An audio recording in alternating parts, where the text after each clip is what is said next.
E este novo regulamento funcionou? O que acha, Paulo?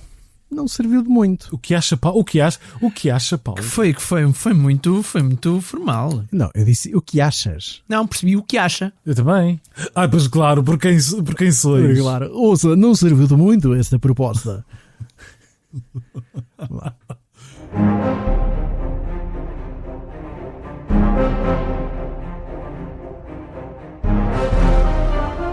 Falando de História.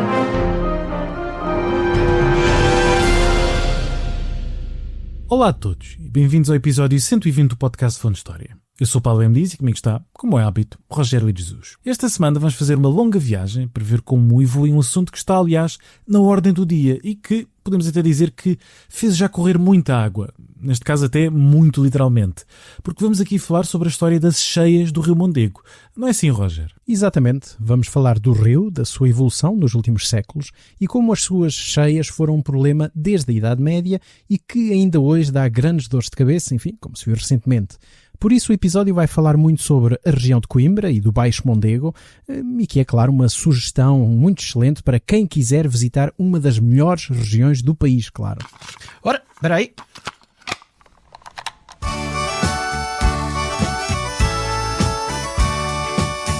Eu vi Coimbra, terra de muito aconchego. Pronto, também já chega, Marco, já chega. Acho que as pessoas já perceberam.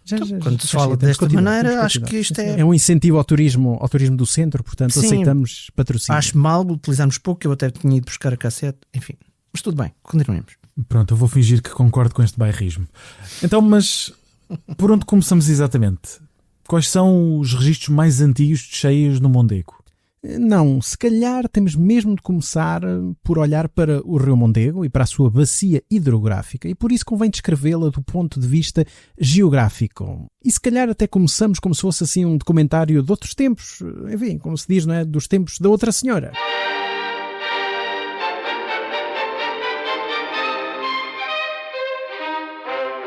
O Rio Mondego nasce na Serra da Estrela a 1525 metros de altitude em Corgo das Mós, concelho de Gouveia, percorrendo 258 quilómetros antes de desaguar no Oceano Atlântico a sul da cidade da Figueira da Foz.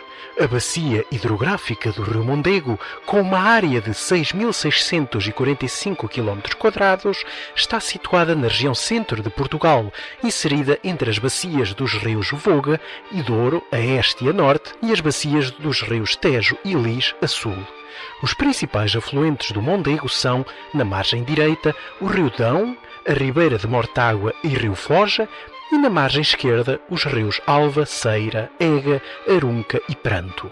Do ponto de vista geomorfológico, a bacia hidrográfica do Mondego desenvolve-se ao longo de duas das principais unidades geológicas e morfoestruturais do território continental de Portugal. O maciço Hispérico até ao meridiano de Coimbra e para jusante até ao Atlântico, em terrenos da orla Mesozoica Ocidental. Bom, Roger, tu nem vais mal, mas convém aqui relembrar que nenhum de nós tem propriamente grandes saudades deste tipo de documentários. Nenhum. Mas vamos então aqui avançar e para já é preciso termos presente que o Mondego é um dos rios mais relevantes do país, ainda hoje, e que foi também durante muito tempo uma fronteira que dividia o território. Sim, podemos dizer isso porque o rio podia ser uma barreira natural.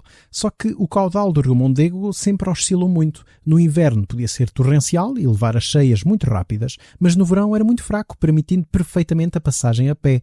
Daí que se chamasse, enfim, o Basófias a este rio porque era impossível confiar nele. Tão rápidas podiam ser as cheias.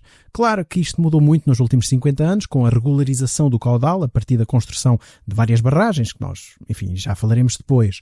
Mas para já é necessário reter que esta flutuação do caudal era constante e que as cheias faziam parte da natureza do rio e que eram até necessárias para fertilizar os campos do Baixo Mondego, porque as cheias depositavam o nateiro, que é, digamos, o lodo que é deixado pelas enchentes e que é um produto fertilizador natural. Portanto, as cheias foram sempre consideradas como algo perfeitamente natural nesta região. Só até certo ponto, porque muitas vezes tinham efeitos devastadores. Podiam destruir os campos ou até os edifícios, como bem sabemos. Daí que tenha havido um esforço do homem na bacia do Mondego para transformar este espaço, precisamente porque os efeitos das cheias eram muito sentidos no Baixo Mondego, que é aquele que nós chamamos a todo o campo que se estende de Coimbra até à Foz, uma zona muito inundável, com muitas zonas pantanosas e até paúis. O contrapeso é que era uma terra muito fértil, o que justificava o esforço. Então, mas desde quando é que temos propriamente um problema com o rio devido a estas cheias? Tu referiste já ao período medieval, mas na região de Coimbra há povoamento, pelo menos desde o tempo dos romanos, se não mesmo antes. Sim, claro, há povoamento romano e há uma cidade romana, a cidade de Aeminium, que só ganhou maior relevância quando a sede de bispado passou de Conímbriga para a cidade de Aeminium, nos finais do século VI, daí que o nome de Coimbra venha, na realidade, desta passagem, desta mudança da sede do bispado. Depois, enfim, o território é conquistado pelos muçulmanos por volta de 714, é conquistado em 878 por Hermenegildo Guterres, é retomado pelos muçulmanos sob a figura de Almansor, uma figura muito relevante do século X, talvez traremos aqui num futuro episódio, portanto é conquistada por Almansor em 987 e conquistada definitivamente pelos cristãos em 1064 por Fernando Magno. Muitas mudanças, mas a cidade ali estava e era o local de passagem para sul, o que faz crer que houvesse uma ponte do período romano, se bem que não há nenhum vestígio arqueológico desta ponte. É simplesmente o que faria mais sentido, porque passava uma das mais importantes redes viárias, uma das mais importantes estradas do período romano por aqui. A grande diferença é que o leito do rio seria muito mais fundo, pelo menos até aos séculos XIV, XV, quando o seu perfil começou então a mudar. Mas há aqui também um elemento fundamental, que é o facto de o Mondego ser navegável, não é? Era uma via de comunicação por onde passava gente e também mercadoria. Exatamente. Durante o inverno, o Mondego era navegável, desde a Foz até pelo menos o Porto da Raiva, já depois de Penacova. Isto quer dizer que tinha um percurso de 85 km navegável.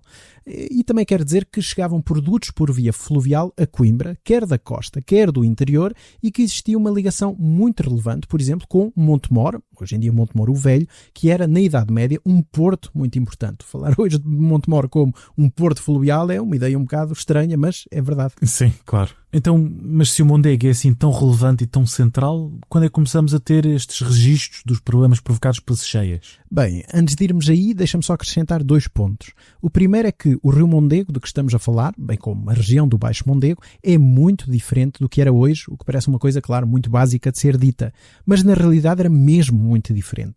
O rio tinha um leito diferente, um percurso diferente, que foi modificado artificialmente a partir dos finais do século XVIII, como já irei explicar um pouco mais adiante, e o estuário do rio, a parte mais próxima da sua foz, ou seja, onde ele desagua, era também diferente, neste caso muito maior. Estima-se que no período romano toda a área da bacia com uma cota inferior a 14 metros estaria submersa e que esta cota, foi diminuindo aos poucos até atingir mais ou menos 5 metros no século XII. Além disso, o próprio posicionamento da cidade de Coimbra era diferente, isto é, a sua relação com o rio, porque obviamente a cidade lá estava, não é? Mas parte da zona ribeirinha atual da cidade, de um lado e do outro do rio, estava debaixo d'água. Por isso, quando falamos destas questões, temos como referente o atual território, mas esse território era muito diferente do ponto de vista do seu espaço. Claro, o desenho do território foi mudando, não é? Quer falamos aqui da cidade, quer do resto do espaço, da geografia envolvente. Aliás, sabemos que o próprio recorte da costa portuguesa foi mudando com os séculos.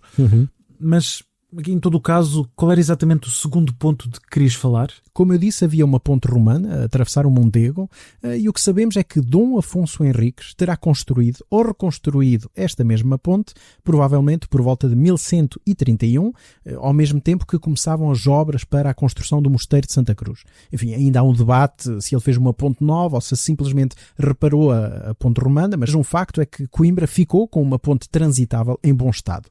E é também neste período, ou seja, no século XII, que se instalam alguns conventos e mosteiros religiosos nas margens do Mondego, e que vale a pena mencionar porque a maioria vai desaparecer por causa das cheias.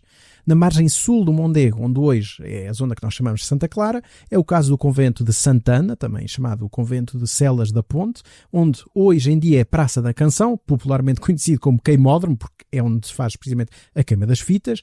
Este convento de Santana foi erguido no século XII. Tínhamos também o convento de São Francisco, do século XIII, onde atualmente está uma série de prédios na Avenida João das Regras, enfim, mesmo ao lado. E temos também o mosteiro de Santa Clara a Velha, dos inícios do século XIV.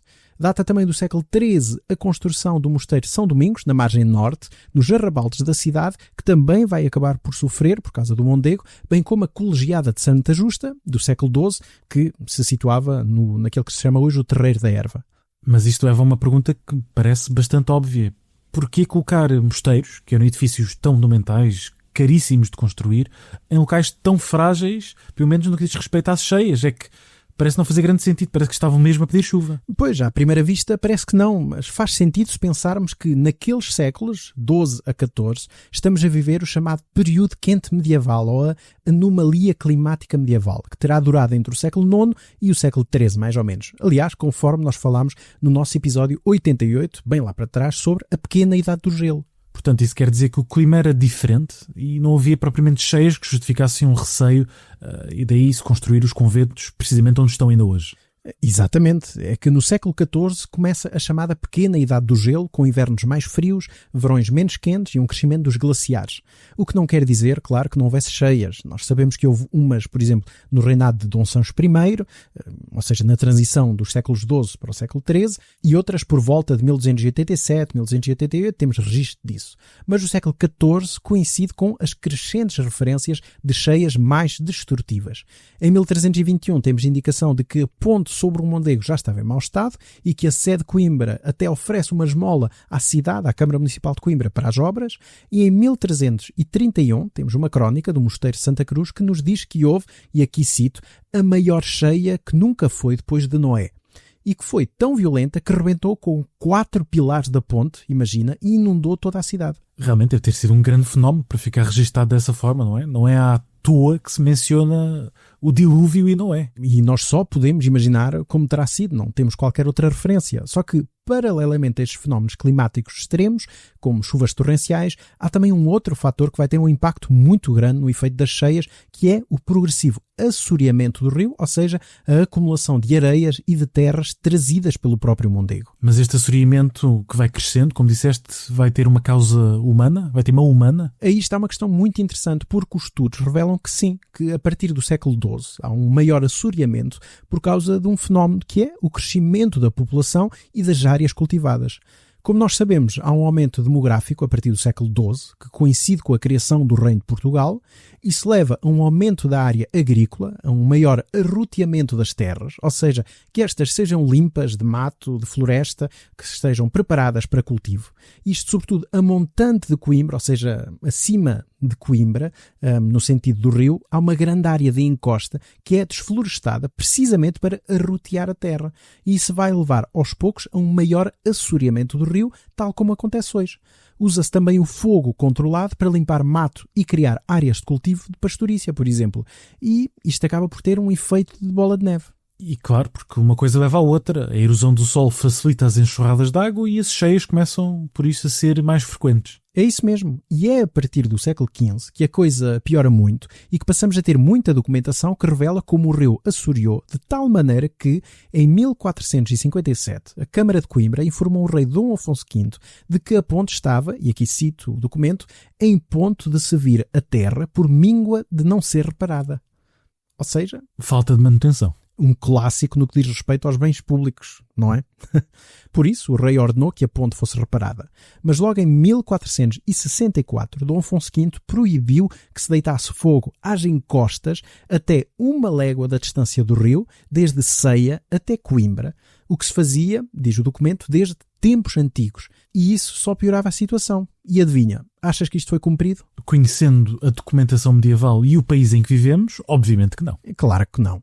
Em 1491 é Dom João II que volta a ordenar que se controlem os fogos que se põem, e aqui cito, às matas e charnecas ao redor do rio de Mondego, que levava, continuo a citar, as areias que correm e saem ao dito campo.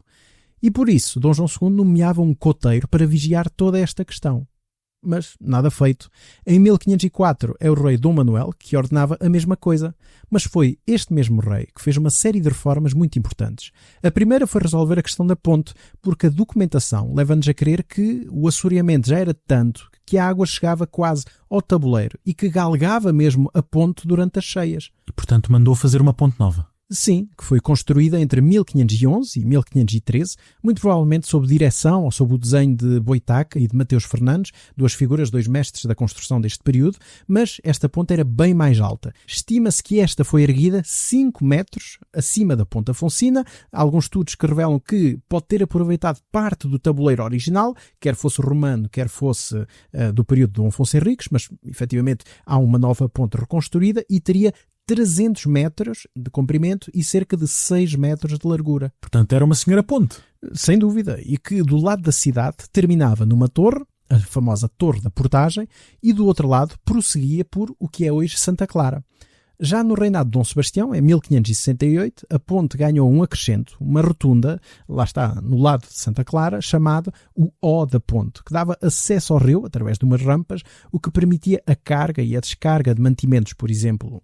A estrutura da ponte está perfeitamente visível, por exemplo, num desenho da cidade feito por Baldi em 1669, encontra-se facilmente na internet, e também há muitas fotografias de finais do século XIX, porque a ponte só foi demolida em 1873. E o facto de ter durado tanto tempo mostra que, na verdade, foi bem feita. Nem por isso, porque estudos também recentes, por exemplo, do arqueólogo Jorge Alarcão, mostram como esta ponte foi mal projetada, e isso levou a que os vãos da ponte, ou seja, o vão do arco, não é?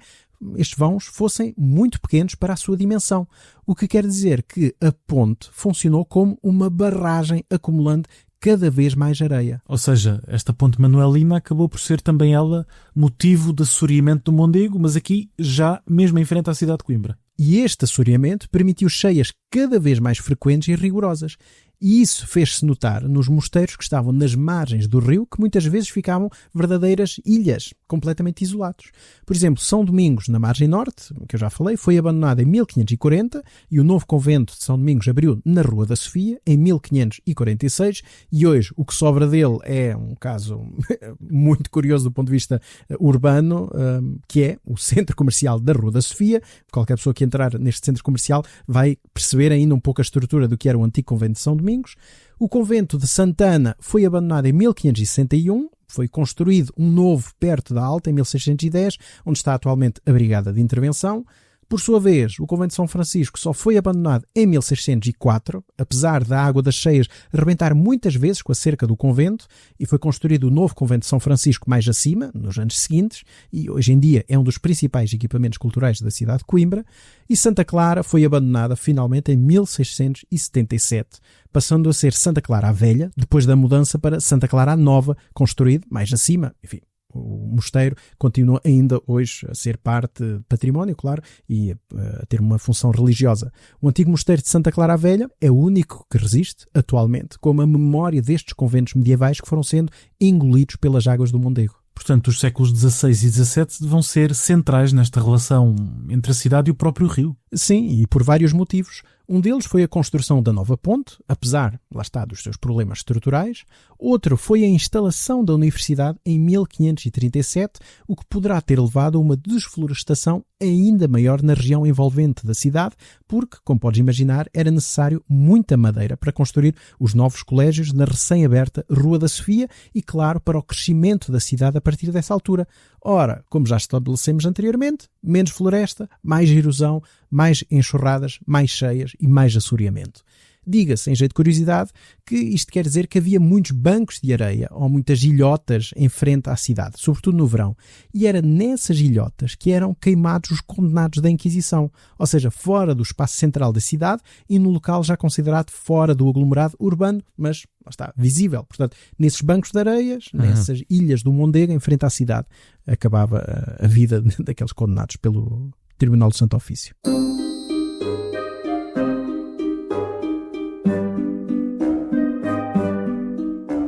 Interrompemos por um bocadinho o nosso episódio para deixar um apelo aos nossos ouvintes. Não é assim, Roger? Sim, o podcast Falando História é um projeto independente, como todos sabem, e por isso, se os nossos ouvintes quiserem apoiar-nos e contribuir para a manutenção deste nosso podcast, podem fazê-lo através da plataforma Patreon em patreon.com/falandohistoria. E claro, deixamos este link na descrição do episódio, onde podem encontrar toda a informação necessária para fazer parte da nossa comunidade. E agora, regressamos ao episódio.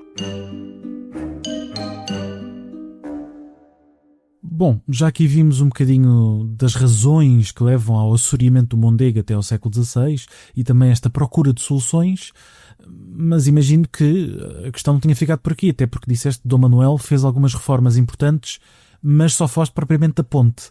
Há mais alguma coisa relevante que aconteça no seu reinado relativamente ao Rio Mondego? Há uma reforma muito importante em 1513, que é a promulgação do Regimento das Valas e Sarjetas e Boqueirões do termo da cidade de Coimbra e da vila de Ançã, à semelhança do que já existia para Santarém e para Alenquer. Basicamente é um regulamento que cria um corpo especializado, digamos assim, de valadores, 40 valadores, neste caso, que são descritos como homens mancebos e de boa disposição, que eram responsáveis por limpar e abrir as valas necessárias para o correr do Rio Mondego e das ribeiras que aí desaguavam no seu percurso. E isto leva-nos a ampliar a nossa geografia, porque é preciso olhar então para lá da cidade de Coimbra para se perceber a relevância do Mondego e do seu caudal. Como disseste, o rio era uma via fluvial bastante importante e as cheias também eram esperadas. Lá está, para fertilizar os campos. Sim, mas a coroa vai ter de começar a apostar na regularização do rio e no que chamamos de obra de melhoramento hoje em dia, para garantir, claro, que os camponeses e os detentores das terras, os mosteiros e os senhorios, não eram prejudicados. Porque além do Mondego em si, há uma série de pequenas ribeiras e valas que desaguam no rio, de que é preciso controlar o caudal, com especial destaque para a ribeira de Ançã, a norte, e o rio Anços, a sul. Ançã ainda hoje tem uma fonte portentosa, com um caudal de cerca de 20 mil litros por minuto. É uma belíssima vila histórica, do qual obviamente se recomenda uma visita.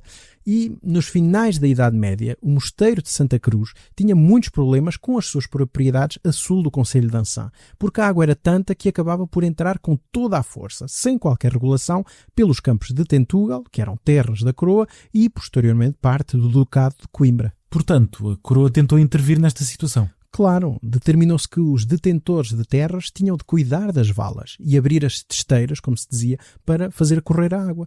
Por vezes eram os senhores da terra que tinham essa responsabilidade. Por exemplo, temos documentação do final do século XIV que mostra como o mosteiro de Santa Cruz de Coimbra tinha um corpo de valadores próprios, ou seja, destes homens responsáveis por abrir as valas, que moravam no mosteiro e que era responsável por cuidar das valas das terras do mosteiro. Isso já parece uma iniciativa muito profissional. Ter aqui uma equipa própria e especializada. E até era. Temos documentos que mostram como estes valadores de Santa Cruz eram bem vistos e até requisitados para serviços para fora. Sabemos de um caso que o mestre das valas de Santa Cruz foi orientar a abertura de um paúl na Ota, portanto, muito mais a sul. E claro que isso se reflete na expansão da propriedade agrícola, porque a partir do momento em que há uma maior preocupação com aquilo que se chama de ordenamento do território, hoje em dia, as terras são preparadas, secadas até, e aumenta a área arável e a produção. E relativamente ao rio, como é que se tenta sequer controlar o seu caudal? Como podes imaginar, isso é muito mais difícil, se é que se pode verdadeiramente controlar o caudal de um rio. A forma mais simples é de construir muros de contenção. Por exemplo, em 1538, Dom João III manda construir um paredão de defesa da baixa da cidade, o qual não teve grande efeito. Em 1565 era já o cardeal Dom Henrique, regente na minoridade de Dom Sebastião, que mandava analisar a situação, e é o primeiro registro que temos da ideia de se encanar o rio, isto é, de se controlar o seu curso através do esforço direto do homem encaminhando as suas águas. Neste caso, Dom Henrique ordenava, em 1568, a construção de 8 marachões, que é o termo antigo usado para um paredão, um dique feito de terra, por vezes reforçado com pedra e outros materiais, para encaminhar o rio. E estes marachões funcionaram? Isso só podia ser respondido se tivessem sido construídos, porque as verbas destinadas foram sendo desviadas para, primeiro, as obras na ponte e, enfim, depois para outros fins. Claro. De maneira que nada foi feito. Já no período filipino, há mais pedidos da Câmara de Coimbra para que se atente na questão do Mondego e Filipe II manda o seu arquiteto, Filipe Tércio, avaliar o assunto e projeta-se mais um paredão para proteger a cidade, mas, mais uma vez, nada feito. Claro que o rio não parava. Por isso, em 1606, é Filipe III que promulga o Alvará e Regimentos sobre os marachões dos campos de Coimbra, que basicamente vem reformular a veedoria das valas de 1513. Isto quer dizer que voltava então a regulamentar a questão da limpeza e do abrir das valas, por exemplo? Sim, e da manutenção dos marachões e das quebradas. Estipulava-se ainda que todo o lavrador das vizinhanças dos campos do Mondego eram obrigados a dar um dia do seu trabalho por ano para ajudar na reparação então dos marachões. Proibia-se também o cultivo nas terras à borda da água, mais uma vez para evitar a erosão, e ainda o cultivo nos camalhões ou nas ínsuas que surgiam, isto é, nas ilhotas que iam aparecendo no rio e que eram ocupadas e cultivadas e muitas vezes até defendidas com estacarias. Portanto, a população, os camponeses, ocupavam essas ilhotas do Mondego, esses camalhões. E este novo regulamento funcionou? O que achas, Paulo? Obviamente que não serviu de muito. E a ideia de encanar o rio voltou a surgir. Em 1627 e 1629 houve nova ordem régia para se estudar o assunto, propondo até desviar definitivamente o rio para o oeste, no local onde ele haveria de ser realmente desviado e onde corta em direção ao mar hoje em dia. Nessa altura até se ordenou ao bispo para tomar em mãos o plano e, como nada foi feito, em 1684 era dada esta missão à universidade. E em 1694 ordenava-se encanar o rio, mas pelo seu percurso natural para que não saísse do lugar, ou seja, que as margens do seu curso natural fossem reforçadas. Ou seja, muitos planos, mas concretamente, na prática, nada feito. Avançou-se muito pouco. Eram planos em cima de planos, mas o rio continuava a assorear, a cidade e os campos a inundar-se e o próprio alveo, o curso do rio, ia piorando também porque enchia-se de areia, o que criava as tais ínsuas, as tais ilhas, e iam desviando o rio de um leito único para muitos braços. E quando chegamos aos inícios do século XVIII, o rio Mondego ia dividindo-se sucessivamente, perdendo força, piorando a sua navegabilidade e a forma como alimentava os campos com a sua água. O que acabava por ser, imagino, uma situação devastadora. Sem dúvida. Por isso, logo na primeira década do século XVIII, já no reinado de Dom João V, há um plano concreto de desfazer todas as ínsuas e construir um canal artificial que seria aberto a sul, passando junto a São Martinho, Vila Franca e Arzila. E é desse período uma planta, um levantamento muito interessante sobre o curso do rio e o alveo novo proposto. Mas nada feito. É muito anedótico, para não dizer que começa a cair até no ridículo. Como parece claro. E ao longo do século XVIII continuam-se a construir marachões, a tentar encanar o rio, mas este, obviamente, não respeita nada nem ninguém e vai rebentando os muros de contenção, nomeadamente um que procurou fazer regressar o rio ao seu antigo leito em 1759. Quando chegamos ao final desse século, o Mondego faz o que quer e vai por onde quer, desviando-se do seu leito, enchendo os campos a sul. Portanto, parece que já não há nada a fazer para conter o rio. Exato, mas as coisas iam realmente mudar. Em 1790 são apresentadas duas comunicações na Academia das Ciências de Lisboa que mostram bem como se procurava solucionar o problema. A primeira foi do Dr. Domingos Vandelli, um italiano radicado em Portugal, que era professor de História Natural e de Química na Universidade de Coimbra. Ele propunha a recuperação do plano de 1708, da abertura de um novo alveo do rio. A segunda contribuição foi do padre Estevão Cabral, um antigo jesuíta, que também propunha o mesmo, mas num traçado ligeiramente diferente, que fosse o mais retilíneo possível, desde a Quebrada Grande, que é basicamente onde está hoje em dia a Mata do Choupal, até Lares, quase na foz do rio, na Figueira da Foz, e que as margens fossem fixadas através de estacaria e, claro, de arvoredo. Foi assim, aliás, que nasceu a Mata do Choupal, em Coimbra, que pretendia precisamente ajudar na fixação do novo curso do rio e que seria fertilizado pelas próprias cheias do Mondego. Então espera lá, isto quer dizer que afinal, depois de tantas hesitações, tantos planos ao longo dos séculos, finalmente se fez alguma coisa. Sim, foi aprovado em março de 1792 o plano do padre Estevão Cabral e foi ele próprio o responsável pelas obras que começaram nesse ano e só pararam no ano de 1800, recomeçando logo a seguir sob a batuta de José Bonifácio de Andrade e Silva e que voltaram a parar em 1807 por causa das invasões francesas, foram retomadas em 1813, mas, enfim, o projeto não foi tão profundo quanto Estevão Cabral queria, mas realmente fez a diferença. E o traçado atual do Rio Mondego advém precisamente desta obra, apesar de se ter mantido o chamado Rio Velho, que ainda hoje transporta uma quantidade considerável de água no inverno e que é o traçado original do Rio Mondego. Disseste que o Mondego já se espreava em muitos braços nesta altura, mas a construção deste novo alvéo quer dizer que alguém teve eventualmente de ceder terras, não? Houve alguma resistência por parte da população? Imagino que sim. Houve sim, porque o novo curso do rio cortava o acesso aos campos, que existia há séculos, mas os protestos serviam de pouco. Houve expropriações, houve indenizações pagas e o Mondego foi realmente desviado. E quer dizer que isto encerra definitivamente o processo de regularização do rio? Nem por isso. Repara que só em 1821 é que foram extintos os juízes dos Marachões, dos Campos de Coimbra e das valas dos termos de Coimbra, Ançã, Pereira e Eiras, que era, lá está, a estrutura criada originalmente por Dom Manuel em 1513 e reestruturada em 1606. Não porque já não fosse necessário tomar conta das valas, mas sim porque agora a responsabilidade passava para as câmaras municipais. E as obras de reparação ou manutenção do novo leito continuaram praticamente durante todo o século XIX. Em meados do século XIX, aliás, é criada a Associação Agrícola dos Campos de Coimbra, que deveria juntar todos os proprietários dos terrenos confinantes ao rio, desde Coimbra até à Figueira da Foz, e que seria responsável pelas continuadas obras do encanamento do rio. Portanto, é quase uma obra de Santa Engrácia. Nunca mais acaba? Praticamente, e é na segunda metade do século XIX que chega em força uma nova cultura para o Baixo Mondego, que é o arroz, que requer a manutenção de pântanos e a retenção das águas, ao qual se vai opor os sucessivos governos e também as populações locais, por causa da propagação do paludismo que estas águas estagnadas trazem. Enfim, há muitas revoltas no Baixo Mondego na segunda metade do século XIX por causa disto.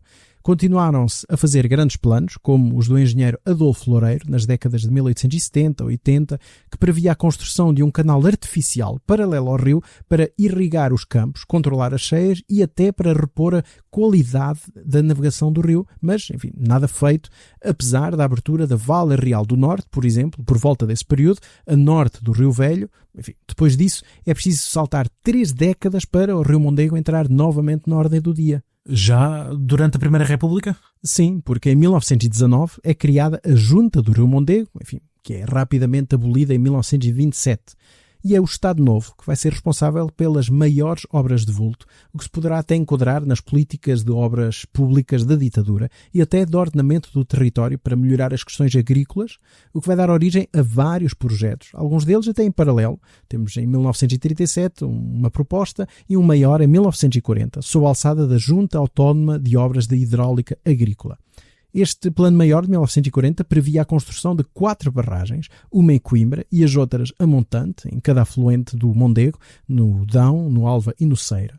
Algumas delas aproveitadas para a produção elétrica e a criação de canais de rega paralelos ao rio, bem como um canal que ligasse o Mondego ao Voga, através do território de Cantanhede, por bombagem de água por estações elevatórias. Ou seja, um plano bastante ambicioso. Mas que teve grande contestação da população porque impedia as habituais cheias que traziam o tal nateiro que fertiliza os campos. Mas aí nada feito, porque este plano foi sendo aprofundado, confirmado com mais estudos e a fixação de locais para as barragens e os seus efeitos, de maneira que tudo isto vai desembocar no Plano Geral de Aproveitamento Hidráulico da Bacia do Rio Mondego, de 1962, que foi aprovado na Generalidade e aplicado nas décadas seguintes. Porque, como sabemos, são sempre precisos mais estudos e já percebemos que tudo isto é uma situação bastante complicada e demora também o seu tempo. Ora, nem mais. O plano da construção da barragem da Aguieira foi aprovado em 1973 pelo Ministério das Obras Públicas e a mesma foi construída finalmente entre 1974 e 1979, entrando em funcionamento a partir de 1980-81 com um aproveitamento hidroelétrico. A jusante desta foi ainda criada a barragem do Coiso, ou barragem da Raiva, concluída em 1981, e no Rio Alva foi construída a barragem de Fronhas, terminada em 85. Além disso, há que contar com um ordenamento no Baixo Mondego, com a própria regularização do leito do rio e a construção do leito periférico na margem esquerda, e sem esquecer a construção de uma barragem em Coimbra, a chamada Ponta Sud, terminada em 81, com a passagem do IC2 por cima num tabuleiro superior, e que permitiu à cidade ter o rio sempre à porta, com um espelho de água durante todo o ano, coisa que nunca tinha acontecido. E para fechar isto, tivemos ainda a construção de canais de rega paralelos ao rio, ladeados de diques, obras estas que só terminaram na década de 1990. E bem, depois de séculos e de um sem número de projetos, grande parte deles nunca e sequer iniciados, lá se acabou então por regularizar o Mondego, alterando também completamente a paisagem. Sem dúvida, foi uma forma de solucionar o problema do rio, apesar do assoreamento não ter parado. Aliás, nós sabemos que isso é uma constante na história do rio Mondego e até de Coimbra. Os cálculos recentes do arqueólogo Jorge de Alarcão apontam para que o rio tivesse subido cerca de 30 centímetros por século entre o período romano e o século XIII, durante mais ou menos 1000 anos, não é? Terá subido 50 centímetros também por século entre o século XIII e o século XVI e depois disso à volta de 1,40 m por século entre o século XVI e 1872, o que dá uma diferença de 5 metros em 300 anos, o que é muita coisa, tudo por causa, lá está, do assoreamento do rio e não esquecer, claro, o efeito que esta ponte mal desenhada do período manuelino teve. Já de 1873 em diante só subiu 20 centímetros porque a nova ponte de metal, cujos pilares, aliás, foram assentes em cima dos da ponte manuelina, permitiu uma passagem muito maior das águas. Realmente nota-se bem o efeito do tempo na subida do leito do rio, mesmo em frente à cidade de Coimbra. Sim, e a própria baixa da cidade foi subindo em altura. Repara que no século XVI se subiam 4 degraus para entrar na igreja do Mosteiro de Santa Cruz e em meados do século XX se desciam 7. Neste momento, nem sobes nem 10 porque foi tudo nivelado. O que acaba por revelar bem como estas cidades evoluem ao longo dos séculos. As cidades também são organismos vivos. As cidades e as suas áreas envolventes. É certo que a construção das barragens e a regularização dos leitos alterou completamente a relação do território com o rio, mas as cheias continuam a acontecer. Basta lembrar as de 2001, 2019 e agora as de 2026, onde houve o rebentamento de diques do canal de rega que provocaram prejuízos humanos e materiais. E apesar de todo o esforço do homem na bacia do Mondego, isto mostra que o rio continua a ser soberano. Realmente é um caso bastante evidente da força da natureza, mas também das alterações que o homem pode provocar na paisagem, muitas vezes com efeitos negativos, como disseste neste episódio, com muitas cheias que foram piorando ao longo dos séculos, e também revela, lá está, esta necessidade de constante manutenção destes sistemas e o próprio desassoreamento do rio, e o Mondego não será, evidentemente, caso único em Portugal. Exatamente. Na realidade, desde o período medieval até aos nossos dias, o que é preciso é haver manutenção, quer dizer, a ideia, não é, dos valadores da equipa de valadores é mesmo essa.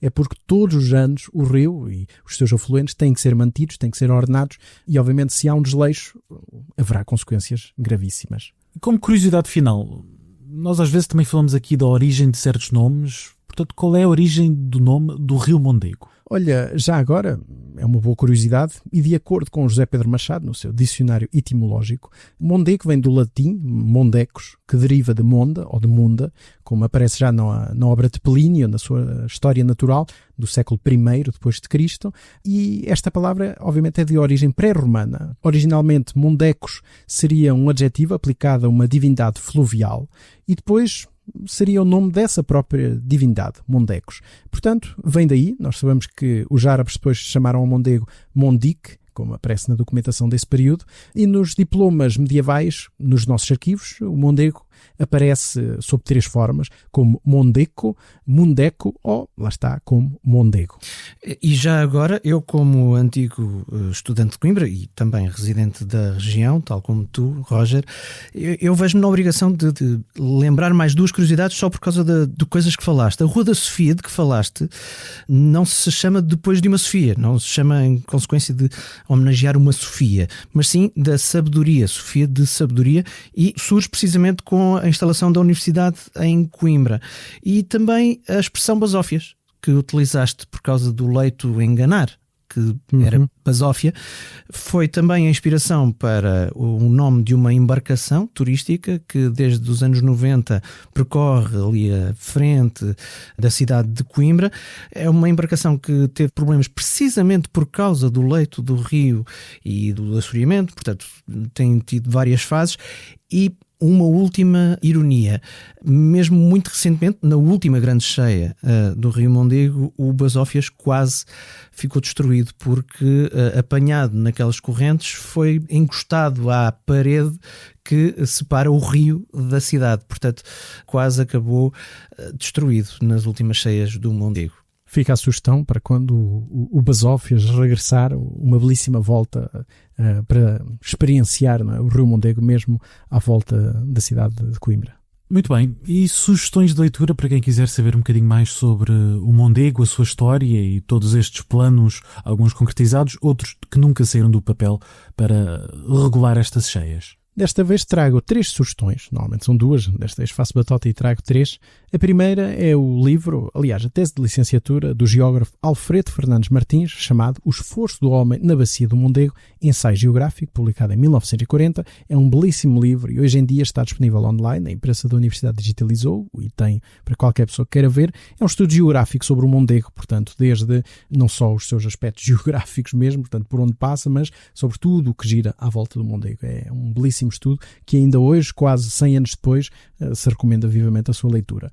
Depois, um livro do engenheiro Rui Sanches, O Problema Secular do Mondego e a Sua Resolução, publicado pelo Laboratório Nacional de Engenharia Civil, em 1996, que documenta toda esta história do Mondego até aos nossos dias, praticamente, até à construção da Aguieira e tudo mais. Enfim, o engenheiro Rui Sanches esteve ligado ao último plano hidráulico, portanto, conheceu e fez parte da equipa e, sobretudo, essa última parte do livro está muito bem documentada. E, por fim, o livro do arqueólogo Jorge de Alarcão, As Pontes de Coimbra que se afogaram no rio, publicado pela Ordem dos Engenheiros da região Centro, em 2012. Um livro muito bem ilustrado, como sempre são os livros do professor Alarcão, que fala precisamente sobre as pontes de Coimbra, mas vai muito para além disso, revela muito da história da cidade e muito do que é a arqueologia do lugar, com incríveis dados e incríveis reconstituições do que seria Coimbra noutros tempos.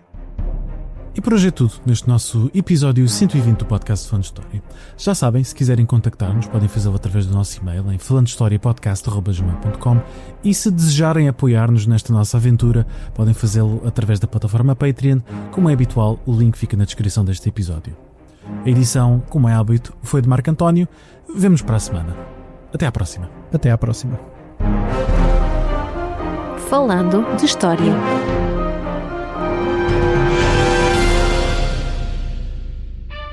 Isto é para cortar, Marco. Eu sei. Completamente. Eu sei. Completamente.